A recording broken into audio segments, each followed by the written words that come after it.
La editorial de hoy se titula De Nace una estrella a La Gran Tapera.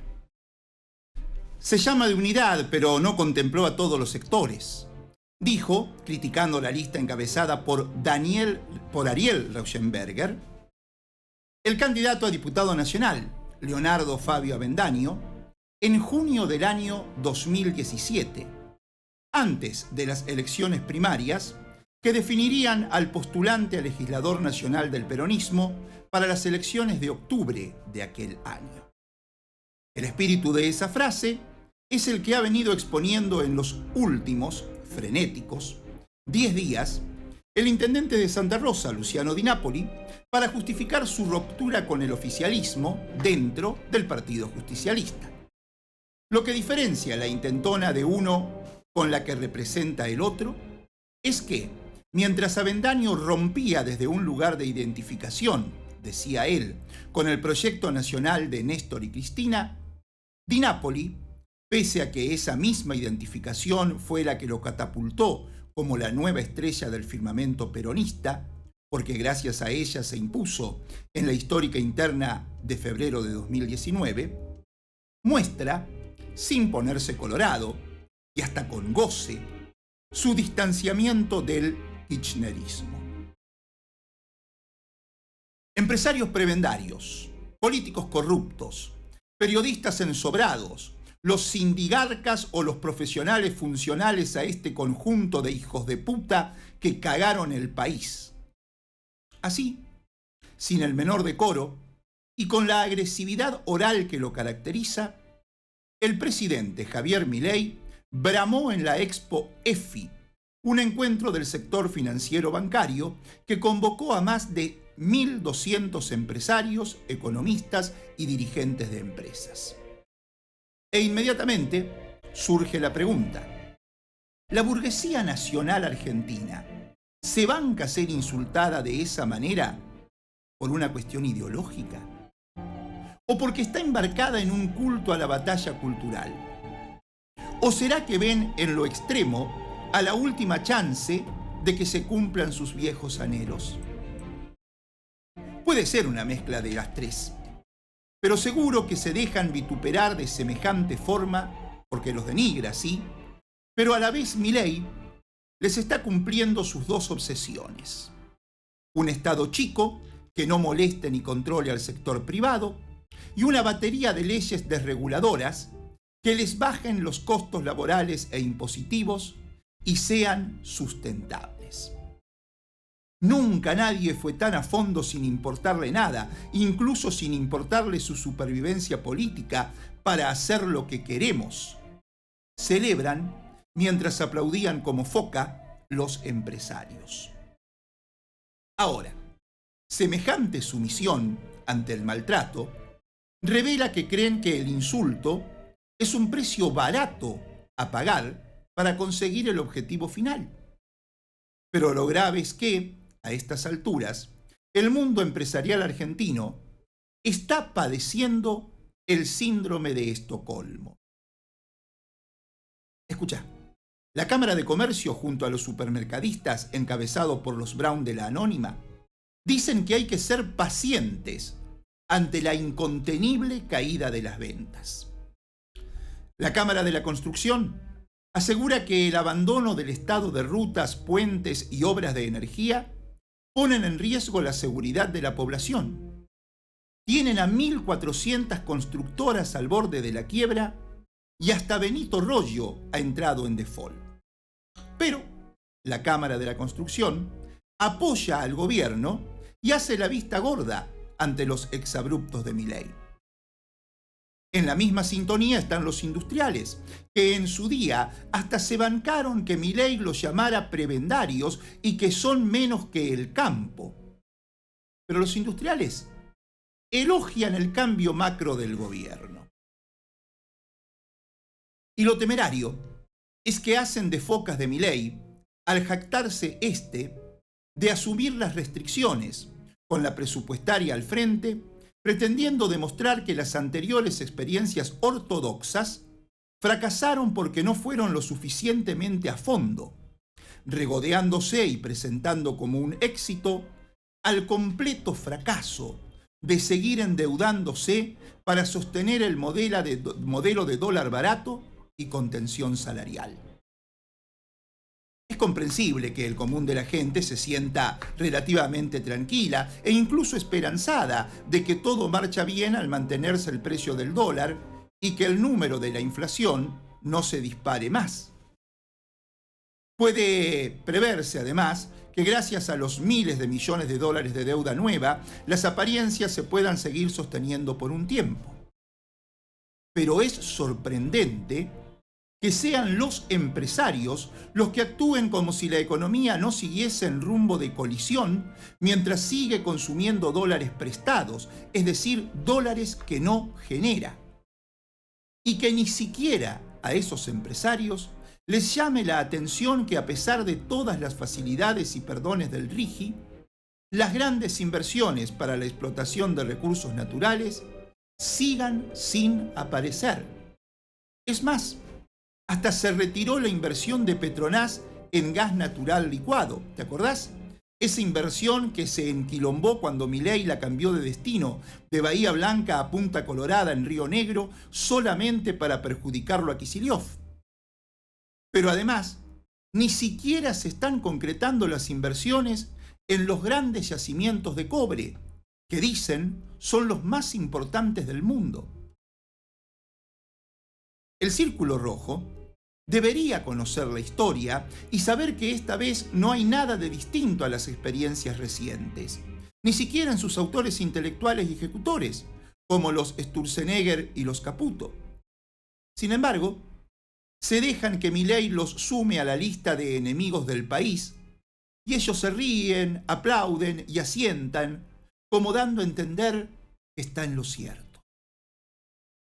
Por más que le festejen la grosería, cuando Milei dijo que por haber profundizado el endeudamiento público externo, ahora sus críticos la tienen adentro y que los productores de pomada cicatrizante anal están de parabienes con tantos mandriles. Por más que Milei diga eso y por más que los economistas se lo festejen, como siempre en la historia del capitalismo, las deudas soberanas impagables son un instrumento de dominación para los acreedores y de subordinación para los deudores. Y a la hora de pagar las deudas, la jocosa platea de la Expoefi tampoco saldrá indemne. Desde lo político, en la semana, pese a ser breve, Milei no alcanzaba a salir de una mala situación para entrar en otra. Tuvo que afrontar la interpelación dispuesta por la Cámara de Diputados a la que sometieron al jefe de gabinete, Guillermo Francos. También debería haber compadecido el ministro de Economía, Luis Toto Caputo, el de Justicia, Maranhão Cuno Libarona, el vocero, Manuel Adorni, y hasta se especulaba con que citaran a Karina Milei. Pero no fue ninguno, y a nadie se le ocurrió buscarlos con la fuerza pública. A Guillermo Francos solo le cupo fingir amnesia y ser infradotado para intentar salvar al presidente de ser acusado de estafa por la criptomoneda Libra. Se lo escuchó decir decenas de veces no saber o no acordarse y hasta afirmar una y otra vez que Milei había obtenido de una información pública los datos con los que promovió la inversión en esa criptomoneda, cuando quedó demostrado fehacientemente que en la página web Viva la Libertad Project, en el momento en que Milei tuitea, todavía no estaba el número de contrato. O sea, esa información no era pública. Entonces, Milei no la pudo haber visto en ningún lado. Lo de Francos fue lamentable. Hizo un papelón para encubrir un delito. Definitivamente, se están comportando como culpables, desde un primer momento. Eso es evidente. Nadie conocía de la criptolibra hasta que Milei lo tuiteó. La estafa sin Milei era imposible. Franco lo sabe y se hizo el boludo, y por eso los otros no fueron. Si Milei no hubiese tenido nada que ver, si lo hubiese difundido en lugar de promocionarlo, habría más explicaciones. Y a esa falacia que terminó siendo la interpelación, porque Francos solo mintió, se le suma la paralización de la comisión investigadora, porque gracias a la manganeta que hicieron uniendo los bloques, quedaron 14 diputados por un lado y otros 14 por otro, sin que haya nadie que desempate. Es evidente que están tapando un delito. Por eso no hay que soltar este tema, el de Libra, porque es absolutamente decisorio. Hay que agarrarlo con los dientes, porque es, de todo lo que hizo Milei hasta ahora, lo único que nos lo puede sacar de encima. También, días atrás, de cara a las elecciones del domingo en la Ciudad Autónoma de Buenos Aires, donde se van a elegir concejales, aunque ellos les llamen legisladores porteños, Milei atravesó dos momentos, uno más desafortunado que el otro. Por un lado, fue paupérrimo el acto en el que junto a su candidato Manuel Adorni encabezó en el populoso barrio de Lugano, que fue donde en las elecciones presidenciales más votos sacó Milei, pese a ser una barriada históricamente peronista en la ciudad de Buenos Aires. En el 2023, Milei, en el lugar donde más votos obtuvo en Buenos Aires, no fue en Recoleta, ahí ganó el PRO, sino en Lugano. Bueno, con esa expectativa fue a hacer un acto en ese barrio. Y no fue nadie. Tuvo que llevar gente de afuera de Lugano, al punto que le dio tanta vergüenza que ni siquiera publicaron fotos de la gente e incluso circularon algunos vídeos de cuando sale y la gente lo está puteando. Está claro que tiene bien complicada esa elección, donde aspira a sacar más votos que la candidata de Mauricio Macri, Silvia Los Penato. Y en la previa a esas elecciones, el canal de la Ciudad de Buenos Aires, en ese canal, debatieron los principales candidatos de cada lista. Y la verdad, fueron ambiguas las sensaciones que nos quedaron. Porque por un lado se consolida la posible derrota del macrismo después de 18 años. Pero por otro fue revelador que la batalla cultural la estamos perdiendo. Desde el extremo de la propuesta de ese desprendimiento del mileísmo, que es Ramiro Marra, que dice que usará la fuerza pública para desalojar a golpes a la gente que está en la calle. Sí, a esa gente que ya no tiene ni un techo donde vivir, Marra asegura que además la va a sacar de la calle y la va a meter en cana. Desde esa propuesta de Marra, pasando por Adorni, que les dijo en la cara, sin que nadie le reprochara nada: acá no hubo comisión interna que valiera, que haría cerrar el canal de la ciudad, donde se hacía el debate, porque el Estado no debe tener canales de televisión. Pasando por Marra, siguiendo por Adorni, hasta el propio Leandro Santoro, que solo esboza un discurso municipalista, rechazando nacionalizar la elección, y se muestra al lado de dos bolsas de basura, porque ese es el problema de los porteños, a su entender. O sea, ninguno de los candidatos plantea confrontar con el modelo de Milei. Ellos corrieron todos los límites. Y hasta Santoro pareciera tener vergüenza de decir que hay que cobrar más impuestos a los que más tienen. Confeso radical de Alfonsín, socialdemócrata, en el último bloque del debate, después de decir que él era Santoro y no necesitaba escudarse detrás de nadie, dio como referencia al ex canciller de Alemania Occidental, Willy Brandt, en lugar de hablar bien de Cristina y correr el riesgo de perder algunos votos. En fin, parece que va a ganar Santoro, que será nomás el candidato ideal para esa puta ciudad, como canta Fito.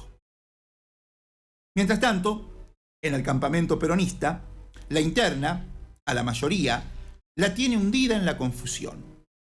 Se decía que el gobernador Axel Kicillof quería desdoblar la elección provincial de la nacional para demostrar a propios y extraños que tiene decisión de plantarse y decidir por sí mismo sin que el dedo de Máximo Kirchner le pueble las listas como habría venido haciendo hasta ahora. Y además, para plebiscitar su gestión, que le sirviera de base propia para construir un nuevo liderazgo con vistas al 2027. También se decía que Cristina sigue siendo la que más votos tiene en el peronismo, pero que va a declinar de una eventual candidatura a presidenta porque tendría claro que su música ya no suena como antes y que esos niveles de adhesión, aunque importantes, no le alcanzan para ganar la presidencia. Kicillof impuso lo que quiso y, desde siempre, se dice que para Cristina el mejor candidato a presidente es Kicillof. Por eso es que tendría que estar todo más o menos claro.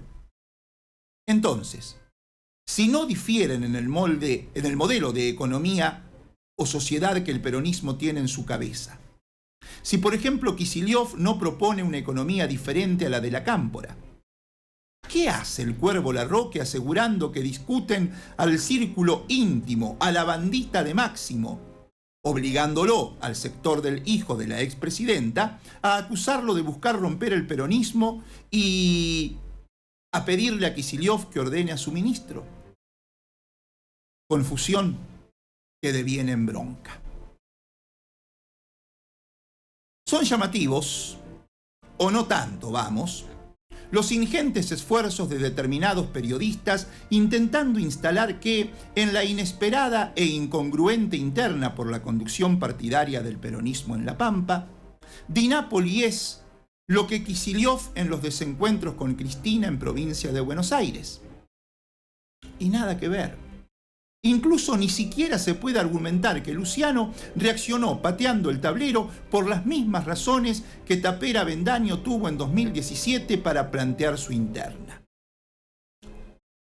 A diferencia de Kicillof que, si con la ayuda de todos los santos del cielo ganara en 2027, no tendrá persona más homenajeada y considerada por él que Cristina Fernández de Kirchner, Di Napoli se ufana de no ser más kirchnerista y caprichosamente demandó que los cargos que como kirchneristas los suyos ocupaban en la actual conducción del Partido Justicialista debería seguir teniéndolos, aunque no representa ningún otro sector interno, solamente porque es Di Napoli e intendente de Santa Rosa. En pos de la unidad, el mismísimo gobernador Silioto le ofreció cargos, pero él quería caprichosamente los cargos del kirchnerismo. Como no le pasó a Tapera, a Copete le tiraron cargos por la cabeza, pero no quiso agarrar. Por eso ha quedado tan desubicada su postura rupturista, sobre todo en estos tiempos donde todas, todos, todes estamos padeciendo una crisis espantosa generada por el gobierno nacional, y donde ninguna, ninguno y ningune considera oportuno llevar adelante una elección interna, algo que naturalmente también se le cuestiona a Silioto, porque debería haber pateado la renovación de autoridades por lo menos hasta el año que viene. Pero se le considera que ante la extorsión copetista haya hecho todo lo posible para evitar la confrontación. Entre otras cosas, Di Napoli no quiso entender que la gente está en otra, angustiada por otros problemas.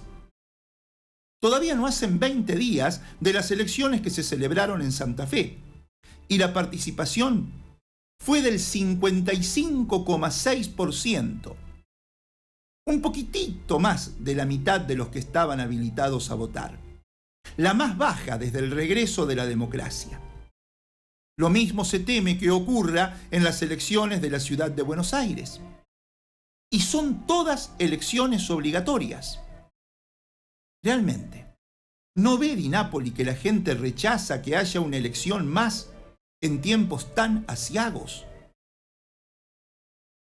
Si indefectiblemente todas las calles de Santa Rosa, todas las avenidas de la ciudad, en más de un tramo tienen tremendos baches esperando por su reparación, y los vecinas y vecinos se lo topan cada vez que abren las puertas de su casa, es inevitable que piensen, digan o griten que no puede ser que en lugar de ocuparse de arreglar semejante pozo esté dispuesto a gastar plata en una interna. Y es así nomás. Si hasta a los comerciantes del centro, a los que esperaba tener controlados y contentos por la muy buena relación personal que tiene con los y las conductores de la Cámara de Comercio, le clavaron una movida que los llevaron a comprometerse con una rápida finalización de las obras de remodelación, peatonal incluida, que hoy hacen intransitables las calles, haciendo que pocos se acerquen a esos comercios, y también a acelerar un diferimiento impositivo. A propósito, ¿qué pensarán los vecinos de la esquina de San Jorge y Córdoba, por ejemplo, que hace 2 meses tuvieron que colocar un tambor sobre la grieta que en medio de la calle padecen y que Di Napoli lo habrá entendido como problema solucionado, porque ahí está, enhiesto, el rojo y blanco tarro tapando el pozo y sin que haya compromiso copetista para acelerar ese bacheo ni ningún otro? Es una locura el capricho del intendente, pero también desde el punto de vista de sus posibilidades. Se comió el amague del apoyo mayor. En Pico ni avales tuvo. Y termina enfrentándose a las 7 líneas internas del Partido Justicialista. Va por la conducción del partido y no consiguió el apoyo de un solo intendente, salvo el saltimbanqui de Manu Feito, intendente de Lonquivay, que esperaba que, por haberse candidateado en las 2 listas, lo dejaran fuera de ambas, pero tuvo que hacer esa opción. Solo compite en Santa Rosa, donde tuvo el control todos estos años y le dio nada más que para disputar 3 de las 7 unidades básicas. Tanto es así que Jorge Lescano debe de haber dejado sus dedos manchados porque se apiadó de él y, aunque aquí no se escuchan las quejas del movimiento obrero organizado, que siempre ha puesto el cuerpo y no se le ha dado un lugar más protagónico, su reclamo de siempre, Lescano habilitó al Russo Smith, a Shirley Bustos, al Pancho Fasciani, a Mirta Erro y a algunos más, todos identificados con identidad peronista, para que le completen la lista. Por eso no es tan llamativo que desde el sindicalismo le dieran su apoyo. Son todos gremios que no lo interpelan en la cotidianeidad de su gestión como intendente, porque bien saben en el municipio lo que él piensa de los sindicalistas. Y bien le han hecho saber a él, los sindicalistas, lo que piensan de su mandato. La municipalidad se parece a Javier Milei. Eso es fascismo, supo decir la secretaria general de ATE, Roxana Rechimont, al denunciar persecución a gremialistas y armado de listas negras. Los trabajadores salieron a trabajar porque se sienten muy presionados. Es una vergüenza que un gobierno que se dice peronista como el de Di Napoli haga esto con los trabajadores, lamentó el secretario general del Sindicato de Camioneros, Dionisio Ordóñez, cuando en el último paro de la CGT no pudieron sumarse porque los amenazó con represalias a los trabajadores de ese sector que se adhirieran a la medida de fuerza, exhibiendo incluso el antecedente inmediato de despido de un trabajador por faltar en un feriado y la suspensión de otros 2. Más mileísmo no se consigue, le espetaron desde ATE. Y Di Napoli, aún cuestionando al gobierno nacional, ha dado muestras de su acercamiento al pensamiento libertario, refugiándose en que la sociedad marcó un rumbo, dijo. Ni bien asumió su segundo mandato, reestructuró su gabinete, achicando el 25% de la planta política. Redujo a 5 las secretarías, eliminó todas las subsecretarías y disminuyó la cantidad de direcciones. El efecto Milei ya se siente en Santa Rosa, titularon algunos medios. Pero no solo redujo de 80 a 60 la planta de funcionarios, se trata de un primer esfuerzo con una reducción de 1/4 del gasto público, dijo en ese momento, sino que hizo desaparecer organismos, desplazando trabajadores a otras dependencias, pero también reduciéndolos a la inactividad, cubriendo lo que ellos hacían con cooperativas que los reemplazan. En la fabulosa nota de Álvaro García Linera, La raíz de la crueldad, en página 12, el ex vicepresidente boliviano afirma que en tiempo de crisis no hay mayor impulso al conservadurismo autoritario que un gobierno progresista que renuncia a la audacia de los cambios. Y asegura que la única opción ante los arrebatos contraigualitarios es con más igualdad, con nuevas expectativas convincentes de mejores condiciones de vida en común, radicalizando las políticas de distribución de la riqueza, y que, para ser duraderas en el tiempo, tendrá que afectar a las oligarquías rentistas. Claramente, Di Napoli va por otro lado. Por un lado, sumó de socio consejero al empresario David Maskin, hijo de Jorge, el diputado nacional menemista y ministro del Interior durante la presidencia de Eduardo Duhalde, y primo de Martín, el facha, rosquero libertario en nombre de Patricia Bullrich, tanto en el Congreso como en las provincias. Por otro, lleva en su lista a César Ortiz, su juez de paz, hermano de Luciano y Moisés Ortiz, dos de los principales referentes de la Libertad Avanza en La Pampa. Y ha sido definitorio en su discurso Di Napoli. Sin querer destruir el Estado, no quiero el despilfarro. Es necesario un Estado más chico. ¿Más claro? El momento de llamar a elecciones no lo elegimos nosotros, disparó en el multimedio de los Maskin. Pero llamativamente, él y los suyos faltaron a la reunión del Consejo Partidario en la que se decidieron las elecciones y después se negó a cuanta oferta que para evitarla le hicieron. Va a internas, donde deberá obtener por lo menos el 20% de los votos para alcanzar representatividad y no menos de un 30% para ganar los cargos que le ofrecieron para que no haya elecciones. 8.000 votos obtuvo Leonardo Tapera Avendaño para poder ser reconocido con una candidatura a diputado provincial, que le permitió ocupar un escaño en la legislatura durante 4 años. Decíamos que el entuerto entre Kicillof y Cristina confunde y da bronca, pero también que definitivamente no son lo mismo el gobernador de Buenos Aires y el intendente de Santa Rosa. Maquiavelo escribió alguna vez que en política lo primero y elemental es definir quién es amigo y quién es enemigo. Si se te diluye la idea de quiénes son tus enemigos, también se diluye la idea de quiénes son los amigos. Eso es básico y urgente. El título de la editorial: De nace una estrella a la gran tapera. Mi nombre, Javier Alejandro Urban.